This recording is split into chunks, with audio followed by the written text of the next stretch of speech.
ఏడుకొండల వాడికి గోవింద గోవింద, ఏడుకొండల వాడికి గోవింద గోవింద.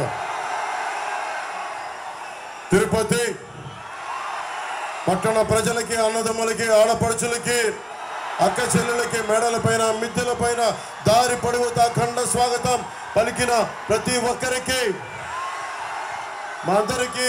మీ అందరికీ నా హృదయపూర్వక నమస్కారాలు. జనసేన తరపు నుంచి, కూటమి ప్రభుత్వానికి పార్టీలైన తెలుగుదేశం, జనసేన, భారతీయ జనతా పార్టీ అందరి నుంచి మీకు హృదయపూర్వక నమస్కారాలు. ఇక్కడే పెరిగిని స్టూడెంట్ రాజకీయాలు చేసి తిరుపతి గల్లీ గల్లీ తెలిసిన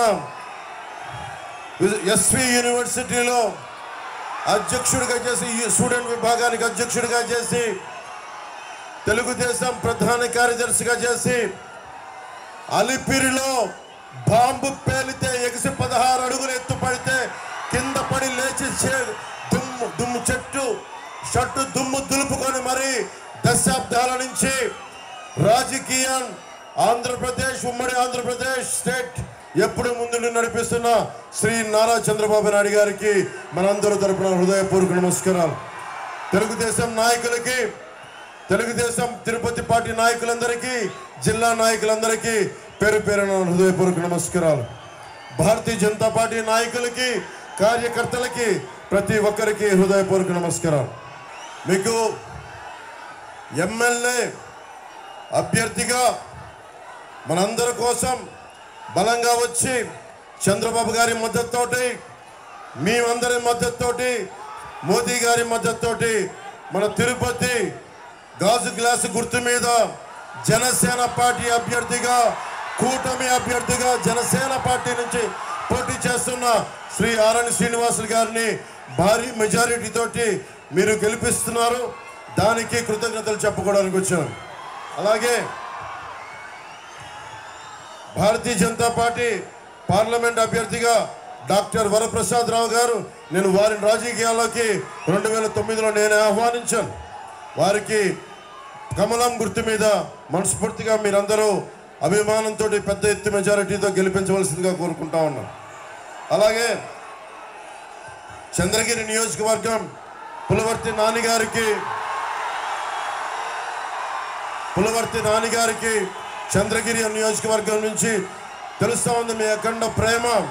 ఎలా గెలిపించబోతున్నారో వారందరికీ నా హృదయపూర్వక మీరు ఆశీస్సులు అందజేయాలి, భారీ మెజారిటీతో గెలిపించాలని కోరుకుంటా ఉన్నాం.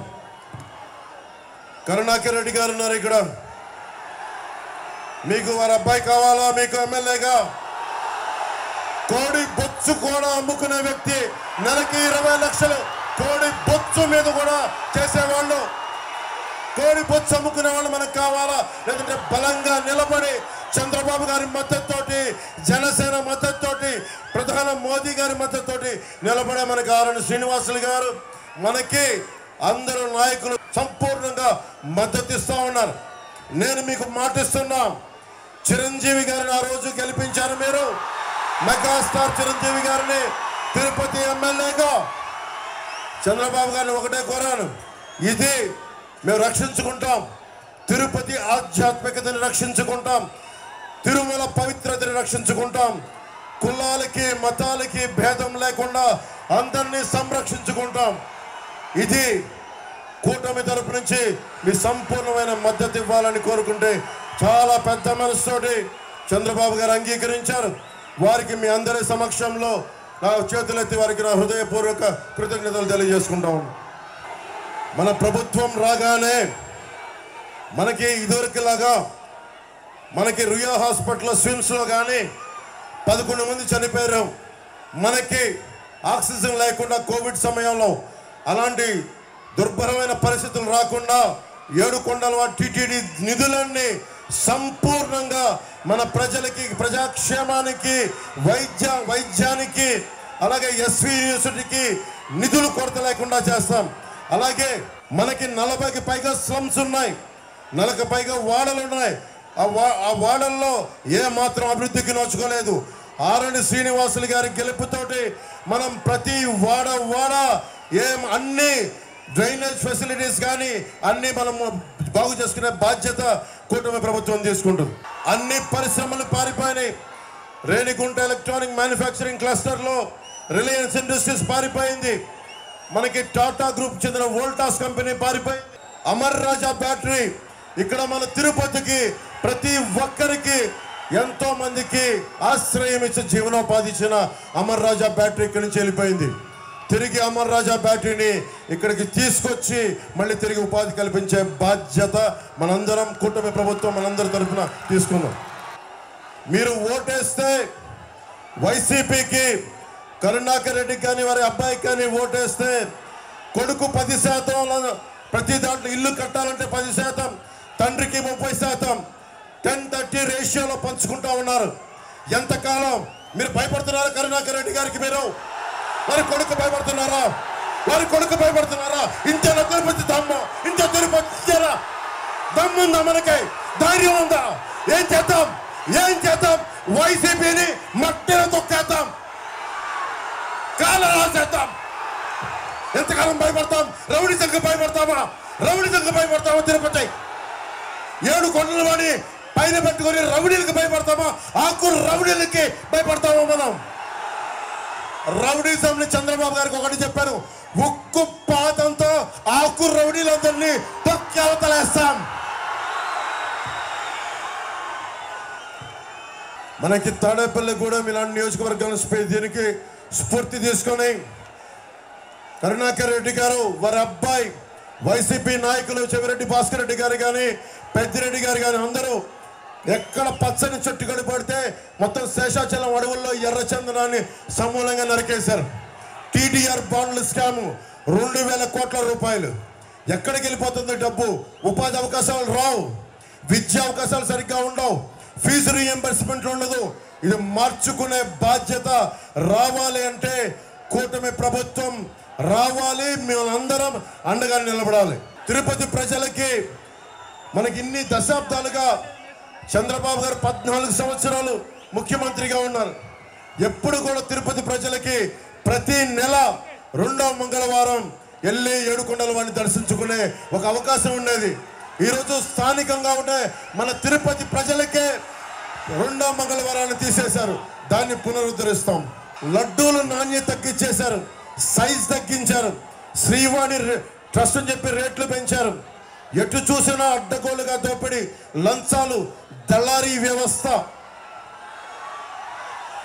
ఒకటే గుర్తుపెట్టుకోవాలి, వైవి సుబ్బారెడ్డి గారు కానీ కరుణాకర్ రెడ్డి కానీ ఇది తిరుమల రిసార్ట్ కాదు, అది ఆధ్యాత్మిక కేంద్రం. ఏడుకొండల వాడు సాక్షాత్తు కలియుగ వెంకటేశ్వరుడు నివసించే ప్రాంతం. అది గొప్ప ఆధ్యాత్మిక నేల. ఆ నేలలో మీరు రిసార్ట్ లాగా చేశారు. తిరిగి దాని ఆధ్యాత్మికతని తిరిగి తీసుకొస్తాం. మనకి ఎంత దారుణం అయిపోయింది చెప్పా మీకు. ల్యాండ్ గ్రాబింగ్ యాక్ట్లో మన పట్టా పుస్తకాల మీద జగన్ ఫోటో, మన పిత్రార్జితం, మన స్వార్జితం మీద. కానీ చివరికి ఏ స్థాయికి వెళ్ళిపోయారు?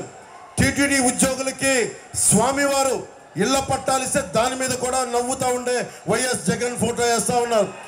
స్వామివారు అంబేద్కర్ గారి గౌరవం లేదు, పెద్దల గౌరవం లేదు.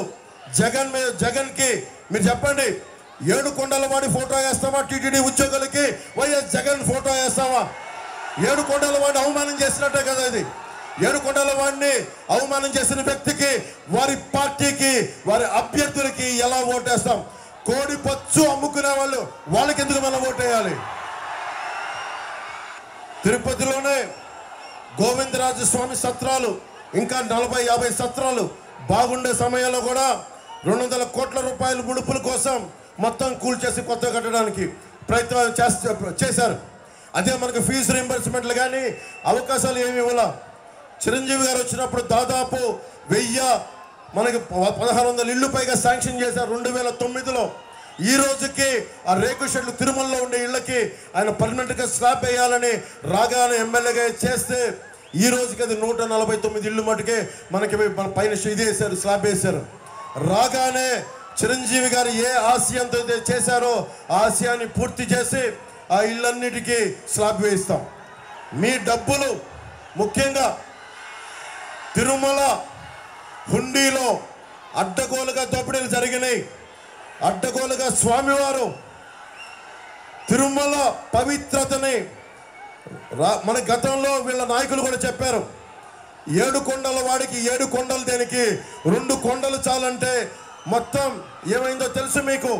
ఎప్పుడు కూడా తిరుమల పవిత్రతని ఎవ్వరు అపవిత్రం చేద్దామనుకున్నా ఆయన నిజరూప దర్శనం గురువారం ఉంటుంది. కానీ ఇలాంటి పిచ్చి వేషాలు వేస్తే కలియుగ వెంకటేశ్వరుడు మట్టిలో కలిపేస్తాడు. అందరినీ గుర్తుపెట్టుకోండి. తిరుపతి వాసులందరికీ చెప్తున్నాను, ప్రతి ఇంజనీరింగ్ పనుల నుంచి 10 నుంచి 15% కమిషన్లు తీసుకుంటా ఉన్నారు. బెదిరించి మళ్ళీ వాళ్ళే మన దగ్గర వసూలు చేసి తిరుమలలో కానీ అన్ని వసూలు చేసి మళ్ళీ మన డబ్బులే మీ డబ్బులే మళ్ళీ మీకు ఓట్ల రూపంలో ఇస్తూ ఉన్నారు. అలాగే తిరుమల దేశం మొత్తం కశ్మీర్ నుంచి కన్యాకుమారి దాకా మొత్తం అందరూ వెంకటేశ్వరుడి ప్రేమతోటి హుండీలో కానుకలేస్తే ఆ హుండీలో వచ్చిన నిధులన్నింటినీ రకరకాల కాంట్రాక్టుల మీద ఎప్పుడు 10-15% దోపిడీ లేదు. దోపిడీ చేసి మళ్ళీ అవి మీకే ఇస్తూ ఉన్నారు. తిరుపతి వాసులందరికీ ఒకటే చెప్తున్నాను, కరుణాకర్ రెడ్డి గారు కానీ వారి అబ్బాయి కానీ ఇచ్చే డబ్బులు మీరు తీసుకుంటే అది ఒకటే చెప్తా ఉన్నాను.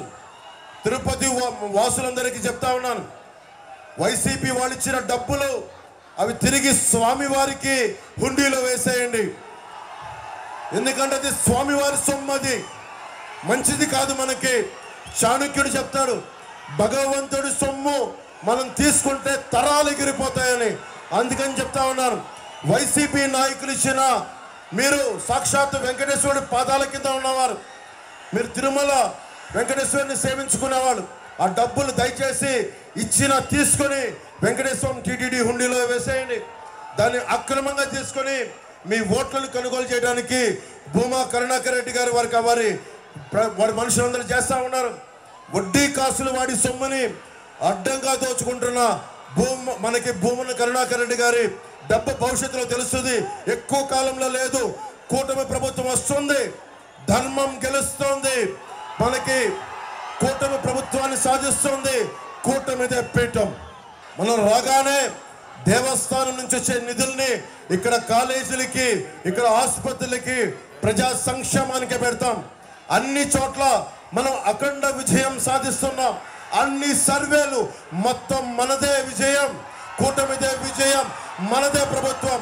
నేను అడుగుతున్నాను, ఒకటే మిమ్మల్ని కోరుకుంటా ఉన్నాం, మనకి ఎంపీ అభ్యర్థిగా 3 పార్టీలు ఉన్నాయి. ఇక్కడ మనకి ఎంపీ అభ్యర్థిగా వరప్రసాద్ గారు మనకి కమలం గుర్తు మీద జనతా పార్టీ, మనకి భారతీయ జనతా పార్టీ మీద పోటీ చేస్తున్నారు.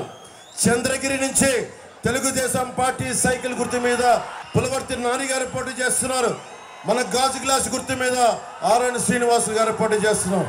వేదిక పైన ఉన్న సిఆర్ రాజన్ గారికి, నరసింహ యాదవ్ గారికి, డాక్టర్ హరిప్రసాద్ గారికి, చంద్రప్ప గారికి, సుగుణమ్మ గారికి, కిరణ్ గారికి, అజయ్ కుమార్ గారికి, మోహన్ గారికి, చిట్టిబాబు భీమనేని గారికి, ఏం రత్నం గారికి, ఏ కృష్ణ గారికి, లక్ష్మీపతి గారికి, వినోద్ గౌడ గారికి, భారతీయ జనతా పార్టీ నాయకులు భానుప్రకాష్ రెడ్డి గారికి అందరికీ నా హృదయపూర్వక ధన్యవాదాలు తెలియజేసుకుంటూ, ఇప్పుడు తక్కువ సమయం ఉంది కాబట్టి మీ అందరినీ ఉద్దేశించి అన్ని చంద్రబాబు గారు చెప్తారు.